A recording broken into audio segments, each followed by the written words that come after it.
Bonjour, il est 15 h, merci de nous rejoindre à poursuivre cette édition de la mi-journée. Voici tout de suite les titres de l'actualité de ce 15 h.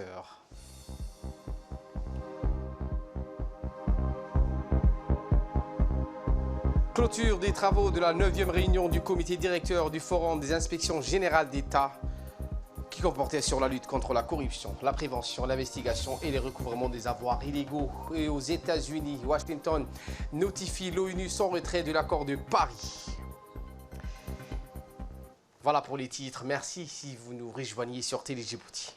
Et nous entamons avec cet atelier de lancement des activités du projet de catégorie 2 dans le cadre du programme cadre renforcé a démarré donc hier à Sheraton Hotel, un atelier qui a été présidé par le ministre du Commerce Hassan Hamad Ibrahim et a vu la participation de la ministre de la Femme et de la Famille, Mme Moumina Hamad Hassan, la secrétaire générale de l'UNFD, le secrétaire général du ministère du Commerce, la directrice adjointe du secrétaire d'État, du secrétariat exécutif du CIR, des représentants du tourisme et des cadres du ministère concernés au cours de cette cérémonie de signature de convention de partenariat qui a eu lieu au Sheraton Hotel. Ce deuxième projet est financé sous forme de dons par ce programme a pour but de participer à l'amélioration des climats des affaires et le développement de l'entrepreneuriat. 4 institutions, à savoir l'ODPIC, l'UNFD, le CASAF et la CLI, ont paraphé la convention de partenariat avec le coordinateur de l'unité de mise en œuvre, Mohamed Omar Dabar. Il s'agit de sortir du secteur informel de 2100 opérateurs, en majorité femmes et jeunes. Une formation leur sera fournie aux jeunes et aux femmes. Ils seront également accompagnés dans le cadre de ce financement. Nous avons dû revoir à 3 reprises ce projet. Et c'est d'autant plus gratifiant que ça a été un peu difficile. Donc, nous avons l'ambition de faire aboutir d'autres projets de catégorie 2 qui sont en pipeline. Donc, le cadre intégré, et avec les difficultés qui ont commencé au début, maintenant prend sa vitesse de croisière. Donc, au niveau de Djibouti, comme vous le savez, Djibouti, c'est une ville qui s'est bâtie sur le commerce. Actuellement, on a le ressenti que le commerce, l'activité commerciale n'est pas aussi boostée à Djibouti comme il le faudrait. Nous parlons de hub logistique, nous parlons de hub du secteur bancaire et financier, j'en sais quelque chose. Mais il faudrait que Djibouti puisse devenir en même temps et corrélativement un hub commercial. Le ministre du Commerce, Hassan Hamad Ibrahim, a dans son intervention indiqué que ce projet va promouvoir le développement de l'entrepreneuriat des jeunes et des femmes. Écoutons le ministre. Cet atelier qui nous réunit aujourd'hui fait partie d'un processus qui a débuté par une longue procédure depuis la phase d'identification en passant par son élaboration jusqu'à son approbation par le comité directeur du programme du cadre intégré renforcé à Genève en juin 2019. Ces projets concernant l'amélioration de l'environnement des affaires et le développement de l'entrepreneuriat consistent à améliorer la gouvernance du secteur privé pour l'émergence du tissu de toutes petites, moyennes et entreprises denses, mais aussi promouvoir le développement de l'entrepreneuriat de jeunes et de femmes dans les métiers de l'artisanat et du commerce charchari pour encourager un commerce inclusif. Réduire la précarité de l'emploi et de l'accès à un revenu avec la restructuration du secteur informel dans les domaines du commerce de textile, de l'artisanat et du tourisme. Il s'agit de permettre, à l'issue du projet, à 2000 opérateurs privés du secteur informel, dont 50% de femmes au moins, de passer du secteur informel au secteur formel de manière durable et définitive en les accompagnant dans leur processus de développement. Il s'agit également, dans le cadre de la mise en œuvre du projet, de renforcer les institutions comme les centres d'action sociale pour l'autonomisation des femmes de l'Union nationale des femmes de Djibouti. Ces projets impliquent les institutions concernées, la problématique et d'autres organismes menant des activités de lutte contre la pauvreté par la création d'emplois et de richesses en particulier. Je vous le disais en titre, cette 9e réunion du comité directeur du Forum des inspections générales d'État et institutions assimilées, eh bien, le 7e colloque international du FIJ sur la lutte contre la corruption, la prévention, l'investigation et les recouvrements des avoirs illégaux s'est clôturé hier au Djibouti Palace Kempinski, un colloque international portant sur un volet de formation exclusivement dédié aux autorités de contrôle de la République du Djibouti pour contribuer au renforcement des compétences et leurs vérificateurs et auditeurs en matière d'investigation financière et de détection des fraudes, de lutte contre le blanchiment des capitaux, le financement du terrorisme et les infractions qui s'y réfèrent. Par ailleurs, un volet international de ce colloque a été aussi consacré à l'échange d'expériences des institutions des pays africains sur les aspects de la coopération dans les recouvrements des avoirs spoliés à cause de la corruption ou des autres moyens de réparation de préjudices causés par des actes de corruption. Les travaux de ce colloque ont été animés par des représentants des institutions des différents pays avec la participation d'experts nationaux et internationaux. Ce collègue qui se voulait inclusif a servi de plateforme d'idées pour s'inspirer de l'expérience de chaque pays et vise également à renforcer la bonne gouvernance et la lutte contre la corruption à travers le traçage et le recouvrement des avoirs acquis illégalement. Écoutons en ce sens M. Issa Sultan, inspecteur d'État. La formation a réuni pendant une semaine des représentants de toutes les institutions nationales, de la justice, de l'administration et des forces de sécurité impliquées dans la lutte et la répression de la corruption, des fraudes financières, du blanchiment et du terrorisme. Comme vous avez dit les constater, cette formation a été assurée entièrement par des inspectrices d'État de l'inspection générale d'État qui ont eu l'occasion de se distinguer au niveau du continent africain comme experts dans ce secteur. L'inspection générale d'État est honorée de cette reconnaissance de ses pairs pour son expertise et j'aimerais profiter de l'occasion pour féliciter les deux inspectrices d'État, Mme Nasr Habib Ibrahim et Mme Deka Ismail Ali, pour ce formidable travail. Cette formation qui s'est déroulée du 29 octobre au 4 novembre faisait partie du 7e colloque international du FIJ qui a vu la participation de 12 pays africains qui se sont concertés sur le thème de la lutte contre la corruption, prévention, investigation et recouvrement des avoirs illégaux. Les objectifs de cette formation ont largement été atteints puisque tous les participants se sont impliqués dans les échanges et le partage d'expériences. Cela démontre la capacité de nos praticiens à travailler en groupe et à fournir un travail de qualité. Et nous avons recueilli quelques réactions des participants à l'issue de ce colloque. Écoutons. Nous nous retrouvons pour le 7e colloque international du FIJ qui porte sur la lutte contre la corruption, prévention, investigation et recouvrement des avoirs illégaux. Ce 7e colloque est organisé par l'inspection générale d'État et le Forum des inspections générales d'État d'Afrique. Ce colloque s'est déroulé du 28 octobre au 4 novembre 2019 à l'hôtel Kempinski, ici à Djibouti. Principalement, ce colloque a porté sur plusieurs contributions. La première contribution porte sur les collaborations entre les différentes institutions, les différentes inspections générales d'État en matière de lutte contre la corruption. La deuxième contribution a porté sur les expériences nationales dans ce domaine et le retour d'expérience. Ce colloque a été suivi d'une formation de 4 jours, extrêmement intéressante et professionnalisante. Elle a porté sur les principaux axes, corruption, lutte contre la corruption et contre le blanchiment des capitaux, mais également sur la récupération des avoirs illégalement spoliés ou également obtenus. Et voilà qui nous ramène de parler de cette deuxième aide humanitaire octroyée à la population touchée par les fortes inondations qui ont frappé la région Beledweyne. Aide donc qui a été fournie par le gouvernement et le peuple djiboutien. Le gouvernement djiboutien a donc fourni une aide aux victimes des inondations de la rivière Chebele. Inondation qui a touché près de 200 000 personnes. C'était composé des médicaments, des fournitures, des ustensiles de cuisine.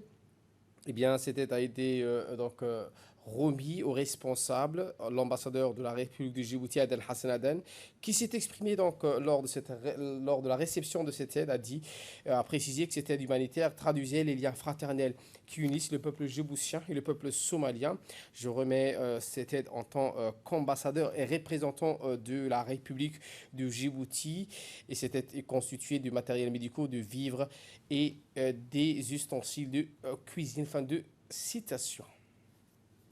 Une forte délégation conduite par le secrétaire général des ministères des Affaires sociales et des solidarités et du secrétaire d'État à la décentralisation, respectivement Mme Ifrah Ali Ahmad et M. Mohamed Issa, sont rendus donc, dans la matinée du lundi 4 novembre à Ali Sabié.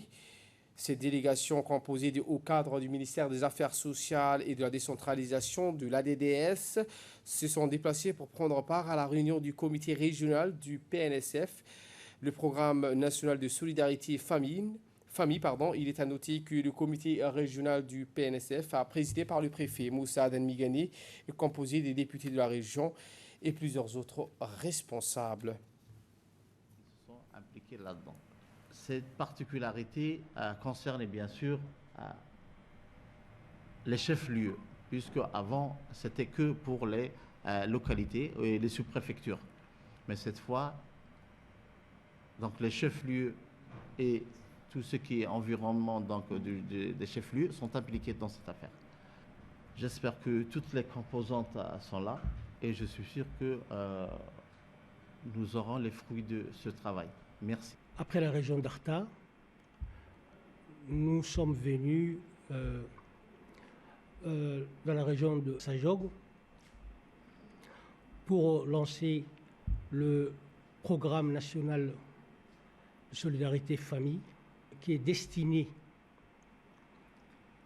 aux ménages qui sont en situation de pauvreté extrême. Et comme vous pouvez le constater, le secrétariat d'État chargé de la décentralisation et le ministère des Affaires sociales et de solidarité travaillent en étroite collaboration dans la mise en œuvre de programmes de protection sociale. Sans transition sur le sujet, donc écoutons à présent la secrétaire générale du ministère des Affaires sociales et des solidarités, Madame Ifrah Ali Ahmed. Ali Sabih pour lancer l'extension du programme national de solidarité famille qui a aujourd'hui reçu une extension de couverture en termes de cibles et en termes de bénéficiaires. Nous sommes là aussi aujourd'hui dans la région de Ali Sabih pour faire le point par rapport au programme, à ce même programme qui est à sa 4e année de mise en œuvre à Ali Sabih, bien sûr dans la sous-préfecture de Ali Adé. Qu'est-ce qui a marché? Qu'est-ce qui ne l'a pas marché? Quel est l'état de lieu? Quelles sont les perspectives par rapport aux prestations sociales déjà couvertes? Je voulais ici d'abord remercier l'ensemble des autorités et de la région par rapport à l'accompagnement et à la facilitation dans toute la mise en œuvre de tous nos programmes qui se déroulent dans les régions de l'intérieur.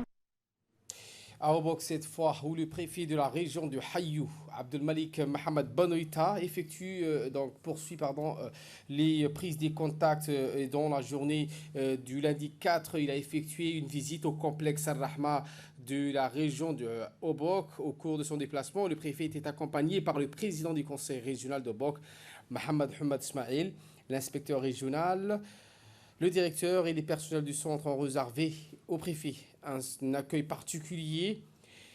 Et bien ensuite, le préfet et ses convives sont conduits dans le bureau du directeur du centre Hamdi Raqab Saïd, où ils ont eu des échanges sur les différentes activités que le centre d'accueil effectue. Aussi, le directeur a rappelé qu'ils ont au total 350 élèves, dont 150 sont des orphelins, qui reçoivent des services gratuits complets sur place et emploient une cinquantaine de personnes issues de la région. Après la réunion, une visite guidée a été effectuée par le directeur dans les différents sites des activités telles que les salles de classe, les dispensaires, les ateliers de formation professionnelle, à savoir la couture, l'électricité, la soudure, la fabrication d'aluminium. À l'issue de la visite, le préfet a décidé communément de renforcer la collaboration entre les autorités de la région et les responsables du centre d'Ar-Rahma pour faciliter l'intégration dans les mondes actifs des jeunes formés. Dans ce centre aussi, il a été décidé d'évoluer vers d'autres formes de collaboration pour lutter efficacement contre le chômage et la vulnérabilité.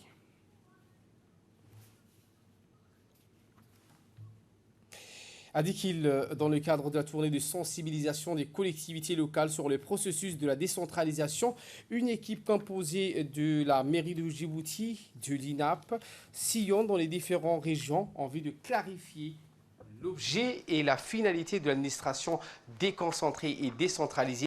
Certes, beaucoup de gens confondent les rôles respectifs de ces dernières. C'est pourquoi l'expert, en l'occurrence Younis Farah Abdillahi, juriste du ministère de l'Intérieur et également professeur à l'INAP, expose exhaustivement non seulement les ressemblances de ces administrations, mais également de leurs divergences dans le but d'appréhender le mécanisme de ces administrations en question. En effet, dans la journée d'hier, s'est déroulée une séance de sensibilisation présidée par le président du Conseil, Abdelrahman Younissaré, le préfet adjoint, Youssoufa Ali Iye. Cette séance a été couverte par le président du Conseil, par le président de la région, en l'occurrence Abdelrahman Younissaré, qui a souligné les différentes missions de son administration. Bien sûr, qui opère dans les trois communes, de la capitale. Donc, c'est une tournée de sensibilisation et de vulgariser, bien sûr, les actions de cette association qui, je vous le disais tout à l'heure, qui n'est pas une association classique, mais qui est une association à caractère politique. Donc, vous n'êtes pas également sans savoir que depuis 2016, le processus est entré dans une nouvelle dynamique, bien sûr, sous l'impulsion du gouvernement djiboutien. Pourquoi? Parce qu'un ministère délégué a été créé en charge de la décentralisation. Une feuille de route concernant bien sûr ce processus transversal a été adoptée en 2017-2019. Et malgré cette volonté politique, toujours, les facteurs limitant l'action des collectivités demeurent toujours malheureusement très nombreux. Et de là, nous passons en nouvelles du monde pour l'ouverture de la seconde foire internationale des importations de Shanghai. Xi Jinping a déclaré que la porte de la Chine s'ouvrira toujours plus grande. C'est justement ce que Emmanuel Macron, président français, appelle de ses vœux pour la seconde visite en Chine. Le président français a expliqué que beaucoup avait été fait par Pékin ces dernières années, mais qu'il fallait consolider, c'est-à-dire aller plus loin dans l'ouverture du marché. Devant les entrepreneurs venus du monde entier, notamment d'Europe, Emmanuel Macron, chantre du multilatéralisme, a plaidé pour que la Chine accélère les procédures d'accès à son marché, qu'elles soient plus transparentes, que les entreprises étrangères bénéficient d'un traitement égal dans l'accès aux subventions et aux marchés publics. Français et Chinois doivent aussi parler de climat donc aujourd'hui à Pékin, mais déjà le sujet était à l'ordre du jour à Shanghai. Et justement, le climat à Washington, les États-Unis notifient l'ONU de son retrait de l'accord de Paris. La lettre était attendue depuis 2017, mais ne pouvait être envoyée pour des raisons juridiques.